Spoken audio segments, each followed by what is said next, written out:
Shalom, selamat datang di channel MDC Medan. Mari memuji, menyembah, mendengarkan sabda Tuhan, dan bersekutu bersama saudara-saudari seiman dimanapun berada dalam ibadah hari ini, Minggu 13 September 2020. Kami berdoa kiranya pelayanan ini menjadi berkat bagi Anda semuanya, dan silakan menekan tombol subscribe agar Anda dapat menerima secara langsung pengumuman atau informasi-informasi tentang kegiatan maupun pelayanan di seputar Gereja Kristen Perjanjian Baru Masa Depan Cerah Medan. Jika Anda baru pertama sekali mengikuti ibadah di channel ini ataupun memiliki beban doa untuk boleh didoakan, kami akan sangat senang sekali berdoa bagi Anda. Silakan menghubungi kami di sosial media yang tertera di layar Anda. Saudara, doa adalah bagian penting di dalam kehidupan kita.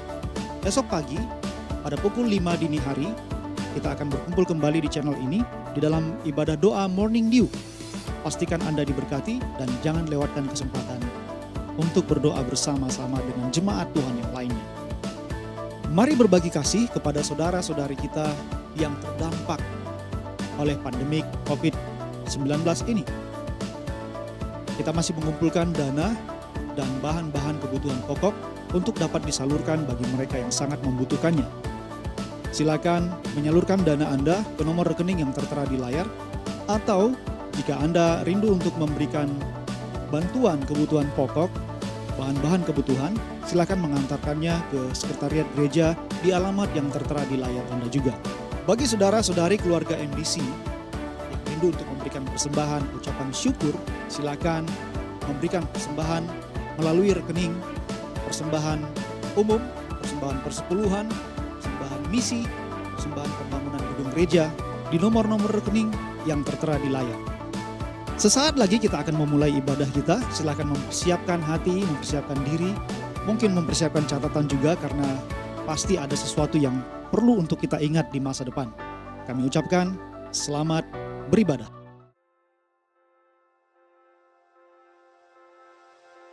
Mazmur 133 ayat 1. Nyanyian Siarah Daud.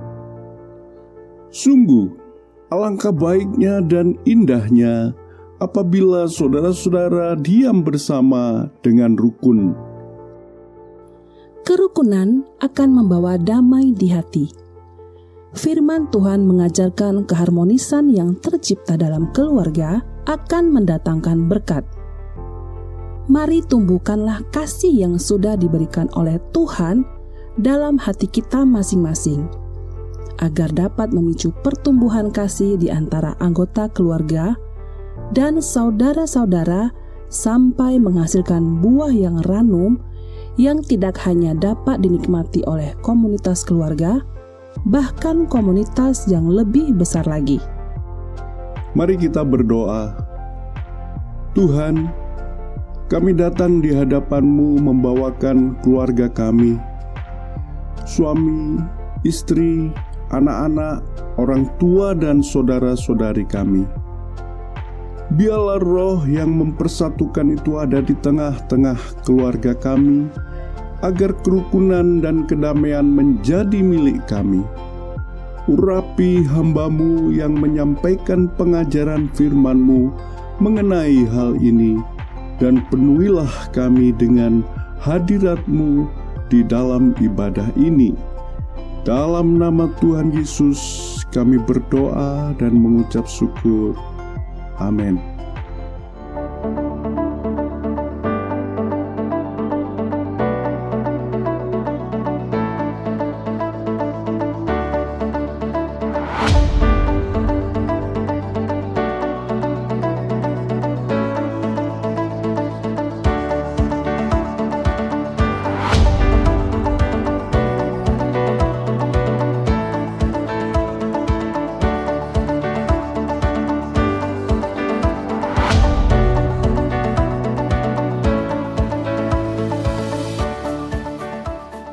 Shalom bagi saudara-saudara terkasih.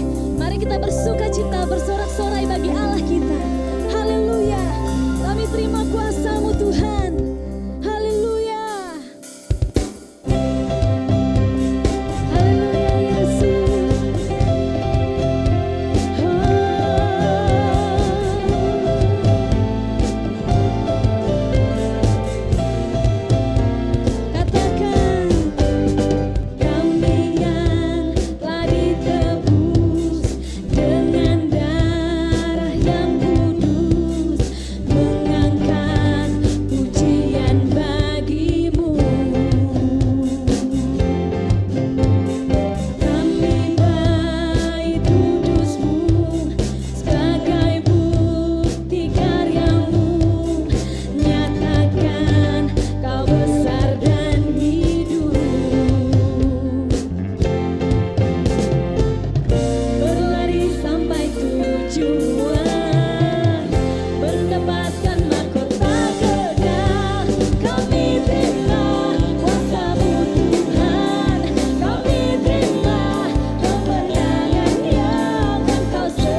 kasih Tuhan Yesus.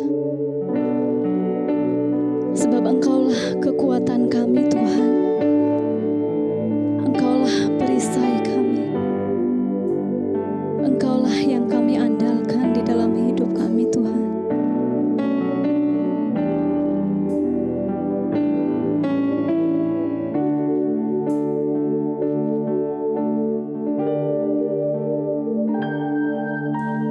Hanya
Yesus Tuhan.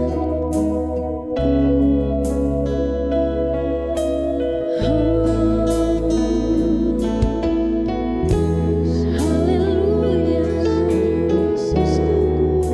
Haleluya.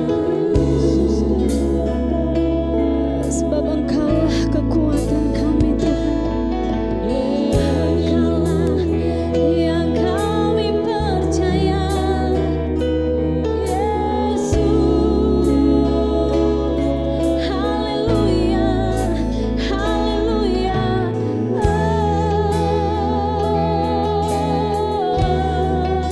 Mari naikkan sembahmu kepada Tuhan. Mari naikkan syukurmu kepada Tuhan. Sebab Engkaulah kekuatanku Tuhan. Engkaulah gunung batuku. Engkaulah yang kuagungkan. Haleluya. Haleluya.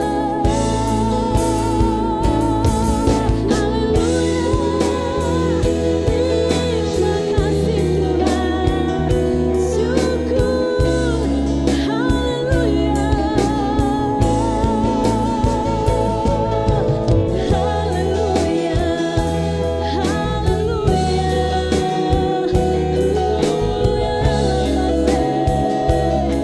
Kami naikkan syukur kami. Kami naikkan sembah kami yang terbaik bagimu.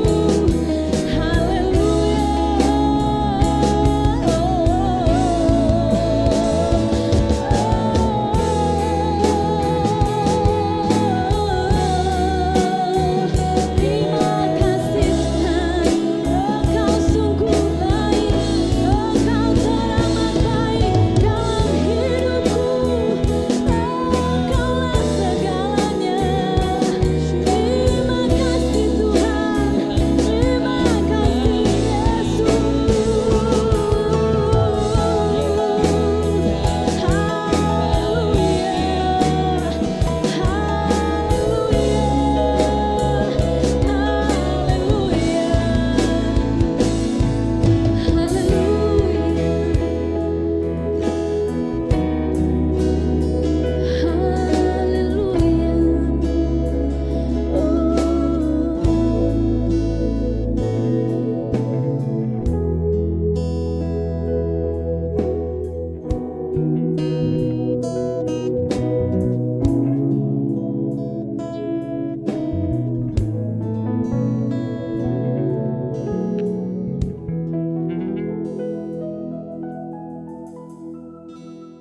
Shalom Bapak Ibu Saudara sekalian, dimanapun Bapak Ibu Saudara dapat menyaksikan ibadah online MDC Medan.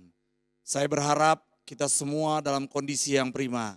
Salam sehat dan salam damai sejahtera untuk kita semua. Bapak Ibu Saudara, tak terasa kita masuk di bulan September. Kita melihat bagaimana pertolongan Tuhan yang nyata atas kehidupan kita. Bulan demi bulan berjalan dengan tanpa terasa. Dan hari ini kita masuk di minggu kedua daripada bulan September. Dan dalam satu bulan ini tema daripada GKPB MDC Medan adalah relationship atau hubungan. Minggu pertama relationship with God, hubungan dengan Tuhan. Dan minggu kedua ini adalah relationship with family atau hubungan dengan keluarga. Tapi sebelum kita berlanjut, mari kita satukan hati, kita berdoa. Mari kita tundukkan kepala dan kita berdoa. Bapa di dalam surga, Bapa yang kami sembah di dalam satu nama Tuhan Allah Yesus Kristus. Kami bersyukur Tuhan, kami merasakan penyertaan-Mu di tengah-tengah pandemi ini Tuhan. Dan kami merasakan bagaimana Engkau begitu baik menyertai kami, menolong kami dan memampukan kami boleh melewati bulan demi bulan sampai di bulan September ini Tuhan. Terima kasih Bapak, terima kasih Tuhan. Biar setiap kami boleh membuka pintu hati kami lebar-lebar untuk menerima kebenaran daripada firman Tuhan. Sehingga ketika kami merespon dengan baik bahwa firman itu akan menjadi rema dalam kehidupan kami. Dan kami dapat menjadi saksi-Mu, menjadi alat-Mu. Dan hidup kami dapat menjadi berkat untuk banyak orang. Terima kasih Bapak, terima kasih Tuhan. Roh Kudus biar Engkau yang menyertai hamba-Mu, menolong hamba-Mu. Dan dengan cara yang sederhana hamba-Mu boleh menyampaikan isi hati-Mu Tuhan. Terima kasih Bapak, terima kasih Tuhan. Di dalam satu nama Tuhan Allah Yesus Kristus. Mari kita katakan amin. Apakah yang disebut dengan hubungan? Jadi kalau kita lihat, kita harus mengerti dulu apa arti dari sebuah hubungan. Karena kalau kita tidak mengerti, maka kita tidak akan bisa melanjutkannya. Menurut Wikipedia, hubungan dalam bahasa Inggris adalah relationship. Adalah kesinambungan interaksi antara dua orang atau lebih yang memudahkan proses pengenalan satu akan yang lain. Artinya di sini ada kesinambungan interaksi. Hubungan terjadi dalam setiap proses kehidupan manusia. Jadi setiap kita yang namanya manusia pasti punya namanya hubungan. Hubungan dapat dibedakan menjadi hubungan dengan teman sebaya, orang tua, keluarga, dan lingkungan sosial. Hubungan terbagi menjadi hubungan positif dan negatif. Hubungan positif terjadi apabila kedua pihak yang berinteraksi merasa saling diuntungkan satu sama lain dan ditandai dengan adanya timbal balik yang serasi. Sedangkan hubungan yang negatif terjadi apabila sesuatu pihak merasa sangat tidak diuntungkan dan pihak yang lain merasa dirugikan. Atau satu pihak diuntungkan dan satu pihak lagi dirugikan. Atau tidak ada keselarasan timbal balik antara pihak yang berinteraksi. Jadi kita bisa melihat bahwa hubungan itu harus dibangun bahwa kedua-duanya merasakan ada sesuatu, ada dampak, ada keuntungan satu dengan yang lainnya. Tetapi kalau satu dengan yang lainnya atau satu diuntungkan satu tidak, maka hubungan itu akan rusak. Apa yang merusak hubungan keluarga? Mari kita lihat ada beberapa hal yang bisa merusak daripada hubungan keluarga. Yang pertama adalah faktor ekonomi. Faktor ekonomi kalau kita lihat hari-hari ini sangat-sangat menjadi masalah di seluruh dunia hari-hari ini. Banyak negara yang hari-hari ini mengalami resesi atau sudah masuk dalam resesi atau mungkin resesinya semakin berat. Yang kedua adalah kurangnya komunikasi. Yang ketiga adalah kurangnya rasa perhatian. Yang keempat lebih mementingkan pekerjaan. Yang kelima kurangnya keterbukaan. Yang keenam adalah perbedaan prinsip. Yang ketujuh, sering membuat keputusan tanpa berdiskusi. Yang kedelapan, muncul rasa bosan. Tapi Bapak Ibu Saudara, kita tidak akan bahas 8-8-nya, kita hanya membahas 3 dari 8 itu. Atau kita lihat 3 hal yang merusak hubungan di dalam keluarga. Mari kita akan lihat, yang pertama adalah faktor ekonomi. Hari-hari ini, Bapak Ibu Saudara, ketika saya menonton sebuah tayangan, terkejut sekali di Jawa Barat, ada banyak istri-istri yang mendaftarkan untuk bercerai dengan suami-suami mereka. Kenapa? Karena masalah faktor ekonomi, faktor keuangan yang hari-hari ini sangat menekan setiap orang dimanapun di seluruh pelosok dunia. Nah kalau kita lihat faktor ekonomi penting sekali. Dalam 1 Timotius 5:8, kebenaran firman Tuhan menyatakan, tetapi jika ada seorang yang tidak memeliharakan sanak saudaranya, apalagi sisi rumahnya, orang itu murtad dan lebih buruk dari orang yang tidak beriman. Apa arti daripada kebenaran firman Tuhan? Bapak, Ibu, saya ambil kata memeliharakan. Dalam memeliharakan berarti ada sesuatu yang harus dilakukan. Apa yang harus dilakukan? Bahwa dalam memelihara sebuah keluarga, bahwa perlu yang namanya uang. Perlu yang namanya faktor keuangan yang salah satu di dalam faktor ekonomi.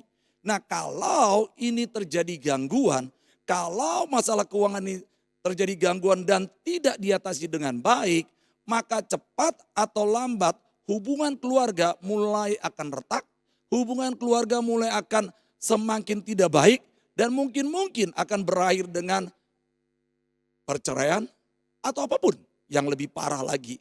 Dan malah kadang-kadang akan ada faktor-faktor yang mengakibatkan apakah istri membunuh suami atau suami membunuh istri atau macam-macam yang terjadi dalam hal faktor ekonomi. Yang kedua adalah kurangnya komunikasi. Jadi Bapak Ibu, komunikasi itu adalah sesuatu yang penting di dalam sebuah keluarga.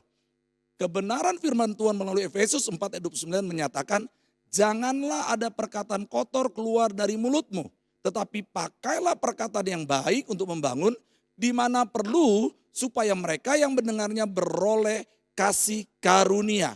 Komunikasi yang Alkitab katakan di sini adalah komunikasi melalui perkataan. Perkataan yang baik untuk membangun.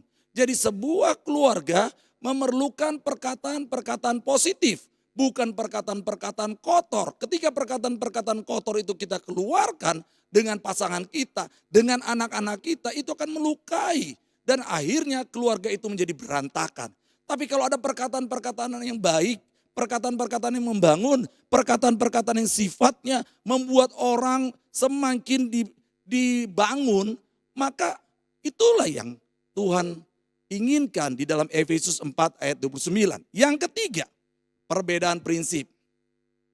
Bapak Ibu Saudara, ketika kita memulai keluarga dengan yang tidak seimbang, yang tidak punya kesamaan, maka prinsip-prinsip dalam menjalankan sebuah keluarga itu pasti akan semakin tajam. Itu akan semakin terlihat. 2 Korintus 6 ayat 14 demikian firman Tuhan. Janganlah kamu merupakan pasangan yang tidak seimbang dengan orang-orang yang tak percaya.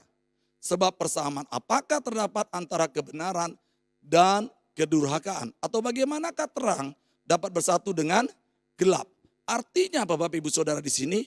Bahwa ketika kita memulai membangun sebuah keluarga dengan iman yang tidak sama, iman yang berbeda, maka akan terjadi perbedaan-perbedaan prinsip. Cara pandangnya akan berbeda, cara melihatnya akan berbeda, maka keluarga itu akan berjalan dengan satu ke kiri dan satu ke kanan.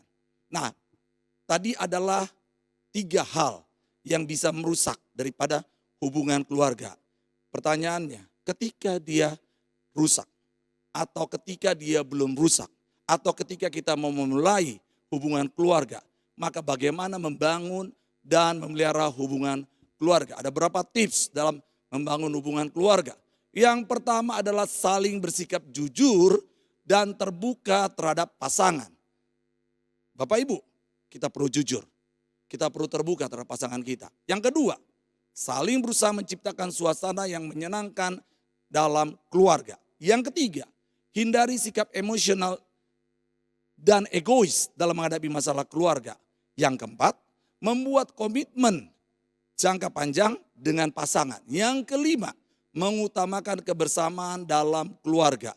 Yang keenam, bijak dan tegas dalam menghadapi masalah. Yang ketujuh, tidak membawa masalah dari luar ke dalam rumah. Yang kedelapan, berikan perhatian penuh kepada anak. Yang kesembilan, hindari main sosmed saat berkumpul bersama keluarga. Nah, kita akan membahas 3 hal yang membangun. Ada 3 hal. Kita akan melihat yang pertama, bijak dan tegas dalam menghadapi masalah. Apa sih ciri-ciri orang bijak Bapak Ibu Saudara? Ciri-ciri orang bijak adalah orang yang mengerti bahwa Tuhan atau Allah yang dia sembah itu berjalan di depan dia. Dia mengerti bahwa dalam kehidupannya bahwa ada Tuhan yang menyertai dia. Ada Tuhan yang menolong dia. Ada Tuhan yang bekerja dengan dia. Ulangan 31 ayat 8 demikian firman Tuhan. Sebab Tuhan, dia sendiri akan berjalan di depanmu. Dia sendiri akan menyertai engkau. Dia tidak akan membiarkan engkau dan tidak akan meninggalkan engkau. Janganlah takut dan janganlah patah hati. Bapak Ibu Saudara, ketika kita membangun keluarga dan tahu kebenaran firman Tuhan ini, itulah orang-orang bijak. Dan dia tegas dalam menghadapi masalah karena dia tahu kebenaran firman Tuhan.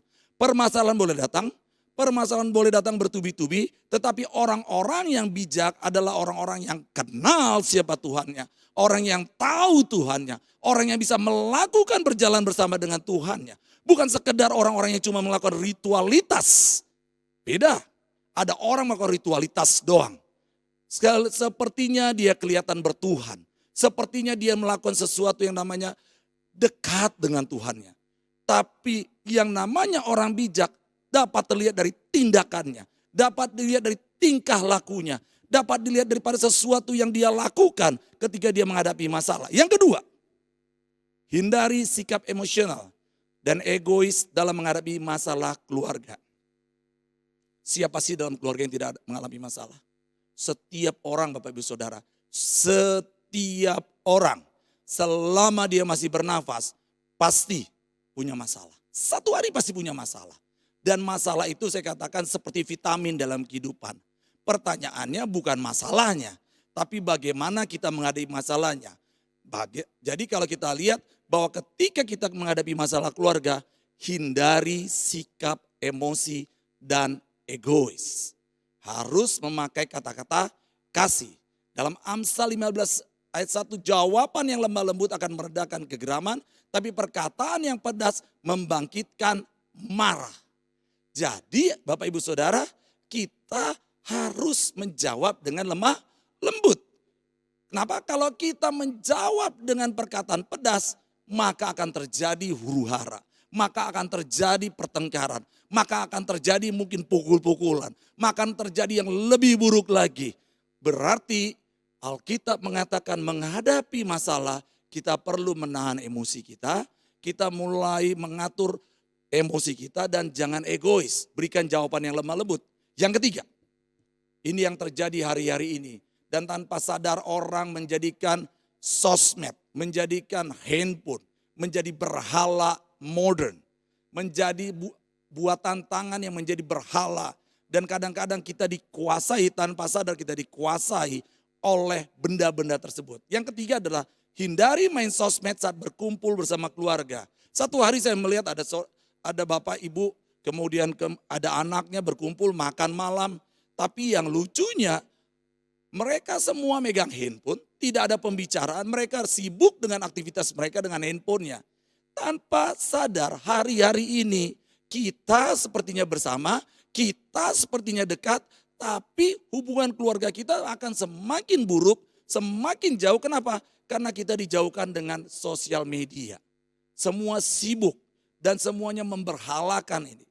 Kebenaran firman Tuhan dalam Keluaran 34 ayat 17. Janganlah kau buat bagimu Allah tuangan.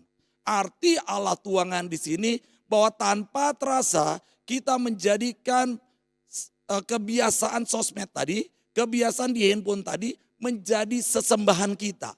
Menjadi sesuatu yang kita lebihkan daripada Allah yang sesungguhnya.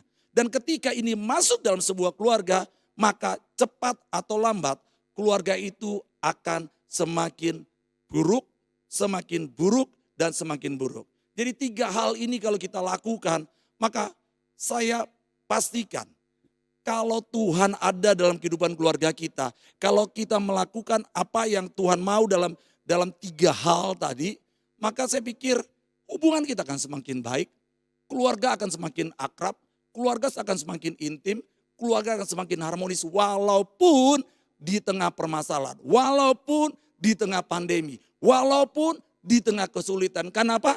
Ada Tuhan. Saya akan konklusikan, Bapak Ibu Saudara, mau tidak mau, kita harus menghadapi pandemi ini. Kita tidak bisa lari daripada pandemi ini. Kita punya keluarga hari-hari ini. Saya pikir pasti kita punya keluarga. Ada yang sebagai anak, ada yang sebagai suami, ada yang sebagai istri, ada yang sebagai mertua, ada yang sebagai kakek atau sebagai apapun. Kita semua punya keluarga. Dan hari-hari ini kalau kita tidak berhati-hati, tanpa terasa hubungan kita bukan semakin akrab, bukan semakin intim, maka hubungan keluarga kita tidak semakin baik. Maka mari kita lihat kembali. Saya akan konklusikan, hubungan adalah kesinambungan interaksi antara 2 orang atau lebih yang memudahkan proses pengenalan satu akan yang lain. Kesinambungan interaksi. Berarti apa? Ada suatu upaya, ada sesuatu yang harus dilakukan. Ada yang harus dilakukan secara konsisten untuk membangun sebuah hubungan. Hubungan tidak akan terjadi dengan sendirinya. Hubungan adalah kesinambungan interaksi. Ada 3 hal yang merusak hubungan keluarga.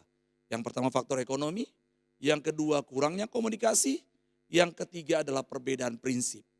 Tapi tidak perlu takut, walaupun hubungan keluargamu sudah rusak, ada Tuhan. Masih ada kesempatan, masih ada jalan untuk kita membangun kembali. Kalau engkau sudah baik, lebih perbaiki lagi, lebih baiki lagi, lebih seperti apa yang maunya Tuhan. 3 hal yang membangun dan memelihara hubungan keluarga. Yang pertama, mari kita bijak dan tegas dalam menghadapi masalah. Yang kedua, hindari sikap emosional dan egois dalam menghadapi masalah keluarga. Yang ketiga, hindari main sosmed saat berkumpul bersama keluarga. Kenapa? Karena waktu kumpul itu kadang-kadang tidak banyak Bapak Ibu keluarga. Bapak Ibu Saudara. Tapi waktu yang sedikit itu kalau digunakan dengan baik, itu akan lebih bermanfaat, itu lebih bermakna untuk hubungan keluarga semakin indah dan semakin baik. Mari kita berdoa. Kami bersyukur Tuhan, kalau Engkau ingatkan tentang hubungan keluarga. Hamba mau berdoa Tuhan, bagi keluarga-keluarga yang di tengah kehancuran. Bagi keluarga-keluarga yang di tengah keputusasaan. Bagi keluarga-keluarga yang hari-hari ini tidak merasakan kedamaian. Bagi keluarga-keluarga yang hari ini bukan semakin intim, tapi mereka semakin jauh daripada Tuhan. Rumah tangganya penuh dengan cekcok, rumah tangganya penuh dengan amarah, rumah tangganya penuh dengan dendam, rumah tangganya penuh dengan hal-hal yang tidak baik. Tuhan tolong sertai mereka. Dimanapun mereka berada, Tuhan tolong sertai mereka. Bapak Ibu Saudara, dimanapun engkau berada hari ini, kalau engkau merasa bahwa hubungan keluargamu hari-hari ini sedang tidak dalam kondisi baik, mari engkau letakkan tangan kananmu di dadamu. Aku sebagai hamba Tuhan mau berdoa untuk engkau dimanapun berada. Biar Tuhan yang akan menolong engkau. Bapa di dalam surga, hamba mau berdoa untuk setiap anak-anakmu yang dalam sebuah hubungan keluarga yang hari-hari ini dalam keretakan, yang hari-hari ini mulai tidak baik, yang hari-hari ini mengalami masalah demi masalah, hubungan keluarganya tidak dalam kondisi yang prima, hubungan keluarganya dalam kondisi keterpurukan. Tuhan, hamba mau berdoa biar Engkau yang menyertai mereka, Engkau yang menolong mereka, Engkau yang mencarikan jalan keluar buat mereka dan memampukan setiap mereka untuk kembali membangun hubungan keluarga mereka yang sudah mulai rusak. Dan dengan kasih Tuhan, dengan penyertaan Tuhan, hubungan keluarga mereka semakin baik, semakin indah, dan semakin mulia di hadapan Tuhan. Terima kasih Bapa, terima kasih Tuhan. Biar setiap kami di tengah pandemi ini kami akan menemukan Tuhan. Di tengah pandemi ini kami semakin intim dengan Tuhan. Di tengah pandemi ini kami semakin cinta Tuhan. Di tengah pandemi ini ada keluarga-keluarga yang semakin indah di hadapan Tuhan. Biar itu menjadi doa kami. Biar itu menjadi sesuatu yang kami minta kepadamu Tuhan. Untuk terjadi atas setiap kehidupan kami. Terima kasih Bapak, terima kasih Tuhan. Biar Engkau yang terus menyertai kami, biar Engkau yang terus menolong kami. Bapak Ibu Saudara, kita akan menyanyikan sebuah lagu yang sangat menginspirasi. Dan kita nyanyikan dengan kita hayati kata demi kata. Sehingga hubungan keluarga kita akan diperbaiki oleh Tuhan dan kita juga mengupayakannya. Amin. Haleluya Yesus.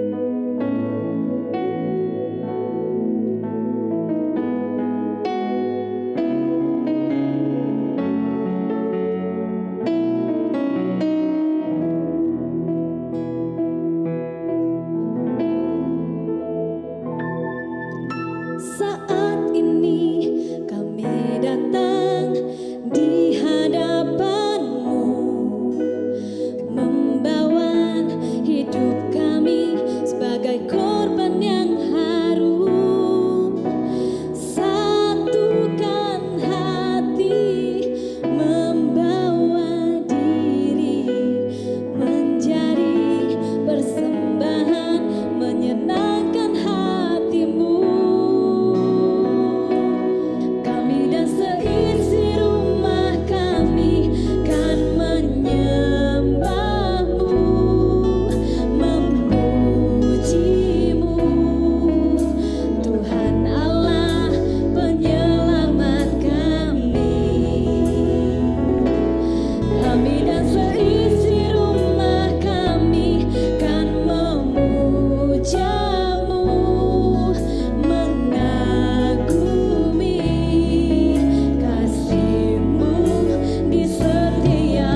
Bapak Ibu Saudara, kita sudah sampai di akhir, di penghujung daripada ibadah online kita.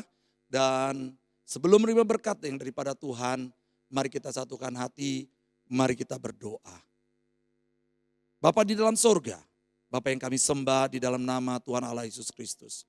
Kami bersyukur, kami berterima kasih untuk kesetiaan-Mu, untuk penyertaan-Mu, untuk pimpinan-Mu, untuk pertolongan-Mu yang terbaik yang Kau lakukan atas kehidupan kami. Terima kasih Bapa, terima kasih Tuhan. Sebelum kami melakukan aktivitas kami dimanapun kami berada, kami menerima berkat yang daripada Tuhan. Bapak Ibu Saudara kekasih-kasihnya Tuhan, mari angkat kedua belah tanganmu, arahkan hatimu untuk menerima berkat yang daripada Tuhan. Diberkatilah dimanapun engkau berada, keluar masukmu diberkati Tuhan. Dimanapun engkau berada, apapun yang kau kerjakan, dibuat Tuhan berhasil. Teruslah berjalan dari kemenangan demi kemenangan, teruslah berjalan untuk menyaksikan bahwa Tuhan Allah yang kau sembah adalah Tuhan yang hebat, Tuhan yang luar biasa. Jangan pernah takut, jangan pernah gentar, karena kuasa daripada Allah Bapa, kasih daripada Tuhan Allah Yesus Kristus, dan penyertaan daripada Roh Kudus menyertai kita sampai Maranatha Tuhan Yesus datang untuk yang kedua kali. Mari kita yang telah diberkati Tuhan katakan amin.